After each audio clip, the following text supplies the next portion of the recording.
Hey, what's going on? Just want to do a really quick Q&A session here. Got some great questions coming in. Figure I'd just take a moment to quickly jump in.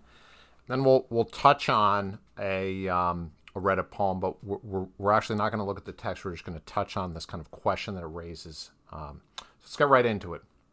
Okay. Zag dropped me a DM, asked, hello, I'm new to the community. Recently watched your latest video. Cool, very cool, Zag. I was wondering if you know of any poetry reviews or publishers who concentrate or appreciate rhyming and rhythmic poetry rather than prose style poetry. Does such a thing exist? So, thanks for your time. Zag, thank you for your question. I just kind of want to do that kind of slow down here. I don't think we can kind of neatly divide and segregate the camps of poetry into prose style on one hand and kind of Robert Frostian rhythmic or rhyming poetry on the other. I don't think it really divides down the middle like that. There's probably still a predominance. The majority of stuff being published today is free verse, but there's a lot of people having success with formal poetry, with poetry that adheres to some sort of specific metrical pattern, be that haiku, be that iambic pentameter, and may avail itself of a rhyme scheme. So if you're like writing a sonnet or writing a villanelle, that those forms demand rhymes. Quatrains demand rhymes. There's no way to get away from that. It's not the case, there probably are some journals, but it's not the case that when you look at submission guidelines, they're like, hey, if it rhymes, don't send it. I do see that every once in a while. But generally speaking, the guidelines will say, hey, if you're forcing your rhymes or it's nursery rhymes, we're not going to be interested in it. I personally feel like formal metrical verse is kind of like being classically trained. It takes time and effort to develop those skills. And quite frankly, a lot of people who come into poetry might have a little bit of a Dunner-Kooning effect where they think they can write rhyming poetry or they can write metrical poetry, but they don't really understand how difficult it is to do that. So Zag, I did say Able Muse, for example, is a journal that is really focused on metrical verse specifically. The Lyric would be another journal that is focused exclusively on formal verse. That being said, it's just not the case that if you send your stuff out to most major literary journals, they will reject it because it's metrical verse. Instead, they're going to reject it because it's not very good. And that is really the problem. It's hard to write good verse. It's very, very difficult to write good metrical verse. It's not to say that I think like it's easier to write good free verse. There's different challenges, but it's really, really clear. It's really easy to tell when someone can't write metrical verse well. Proceed with caution. You could look at the career of someone like A.E. Stallings.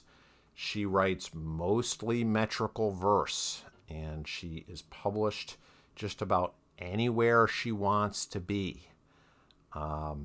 So it's not the case that she's like shut out of major journals. And I would also urge you, Zag, to revisit this concept of prose style poetry. There are prose poems out there, which are poems formatted into a paragraph or paragraphs. That is a style of poetry. There are poems which tend towards prose cadences, but the majority of poetry is probably, I would say, some way attenuated to try to get a concentration of imagery, of rhythm, to go above and kind of elevate beyond our normal spoken kind of email or chatting on the phone type of diction into something that's a higher plane of language is typically what we look for poetry, irrespective of where it's being published. That's what we're looking for. Brittany commented on one of the videos, do you have a good place to start reading poetry? I've read the basics from high school, but that's about it. So I'm going to make this very, very simple. There's a really, really good common sense approach here, which is go to your local public library, go to the poetry section, grab a couple of anthologies that catch your eye. The Norton anthology is not a bad place to start, but it's pretty hefty. So maybe if you found something that catered more to your taste, if you had an interest in the Beats, or you had an interest in Harlem Renaissance, or you had an interest in the modernists, maybe just get an anthology more focused on that. And from there, start to pick out some names that interest you. Pick out some practitioners whose poems you really start to enjoy. Then from there, dig deeper.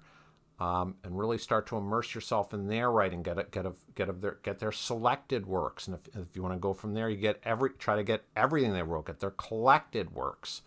You might want to read a biography about poets that grab you. Then maybe if you start somewhere in the 20th century, mid 20th century, you could start with a modernist, for example. Then you kind of move forward into the later 20th century and see what happens when you get into the kind of confessional phase or what have you, and you start to expand there. Or you could go backwards. You could go kind of into the Victorian era. But sooner or later, you're going to want to read a lot of different stuff, right? So just reading narrowly isn't going to work. You want to read some stuff in translation. You want to read stuff from a lot of different periods in time. Maybe focus most of your kind of initial energy on those 20th century poets, since it's going to be kind of closest. It's going to be easier to come to grips with. But you want to be expanding. You want to get bigger and more adventurous in your readings. Ian asks, also in a comment, you also touched on how reading other poets can help. I may have misinterpreted that part, though. No, absolutely, you got to read, my friend. But if you think you can make a video out of it, a video talking about what to look for when reading other poets would be really helpful. Okay, there is no wrong way, guys. There's no wrong way to read a poem, okay? You pop open that anthology and you're like, I can't stand that. You just keep read on. And you're like, oh, I fucking love that poem. Great. Write down the name of the poet. You read a poem and you're like, I just don't get it, but it's interesting. That's a really cool poem. I have no idea what it's doing. Great. Success. Have fun while you're reading poetry, okay? And if you want to and something intrigues you, then you could resource up and try to get at it from different angles. Maybe you look at it from a critical angle. What other critics at the time or academics were saying about this poet, their life and their work. Maybe from a biographical angle. What was their upbringing? Where did they come from? How did they get this perspective? Maybe you could look at it from a personal angle. What about the language is grabbing you? What excites you? What could you want to use in your own work? So there really isn't a bad way to do it. What I personally try to do when I read a poem is I'm not necessarily, I'm interested in the theme. So I'm not like, wow, that's a really cool idea, right? Those ideas are really cool. I'm much more interested in the technique and the sounds they use and how the poem opens, how the poem develops. And particularly the strategies of kind of like word choice or image and illusion and color. And obviously, a lot of those details, my free PDF down below, you can pop open that PDF or support the channel and buy the book on Amazon. I cover these 5 different attributes, elements in every poem. And you can use these 5 elements when you're looking at poems to try to analyze them or look at their strengths and weaknesses a little bit, or what excites you. And I do that with a lot of different poems in that free PDF. So it's super easy for you to start reading the same way I read. Last, we'll do one more quick one here. Win for the Frogs has a poem on Reddit. We were discussing it a little bit. Win is kind of a newcomer to the world of poetry, trying to figure out their strengths and weaknesses and what interests them, kind of what metrical poetry is, what rhythm means in poetry. A lot of you guys probably can relate. And they sent me this poem about dragons. And I thought this poem about dragons was kind of like a little bit like Dungeons and Dragons-y, like it was like go warrior up and fight a dragon. And I was trying to caution Win for the Frogs against this idea of kind of narrating a kind of heroic event in a poem in that way. Not that can't be done. I mean, I think probably the first dragon in English was in Beowulf. After Beowulf kicks Grendel and Grendel's mom, Grendel also goes and slays a dragon. That's probably what, like 1000 AD, somewhere around there. So it's not to say that the dragons haven't been central to the development of poetry in English. We certainly have plenty of dragons appear in the King Arthur legends, and many of those are also in verse. These dragons here are appearing in what I'd call epic or narrative poetry. So we want to adapt that and look at an opportunity to do something lyrical. In other words, to focus on a single moment, we need to find a way that appeals to our emotions. So when we're writing an epic poem, we can appeal to the emotions of excitement and action in a way that a movie might. But when we're looking at the lyric, we need something intimate. We need something personal. We need a conflict or a sacrifice or something tragic that heightens that experience and brings it to this to the lyric edge. So I found a poem for Win for the Frogs, which I'll read. This is a poem by John Fuller, which I found in this here book, Gods and Mortals. Excellent book, worth checking out. This poem is called "The Labors of Hercules." The Labors of Hercules, by John Fuller. Here we go. For no one left, pretending not to care becomes an academic exercise. I could as easily hold up the skies as sit here writing in a summer chair, or find that voluntary garden where I can assert my title to the prize. That's mine if I unravel the disguise. That doubleness we live in as in air. I do care.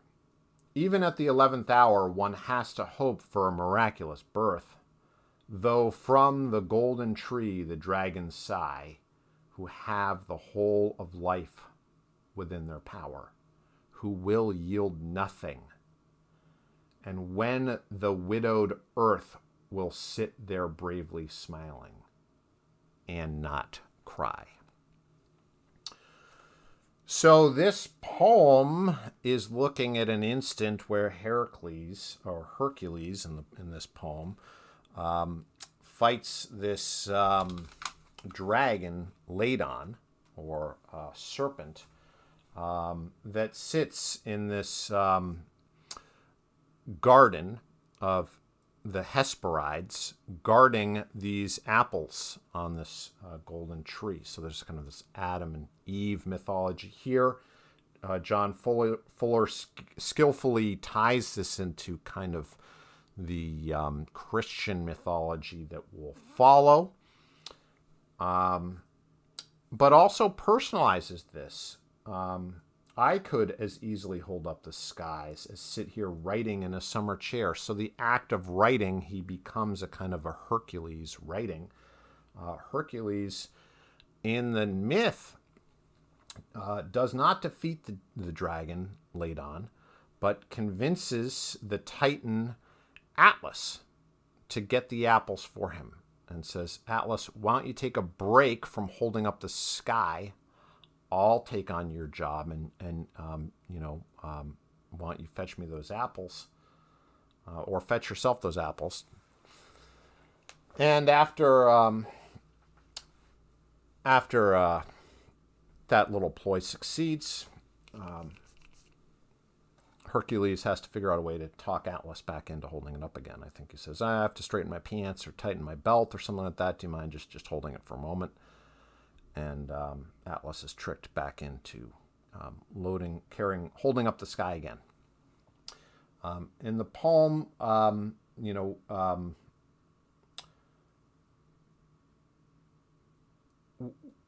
this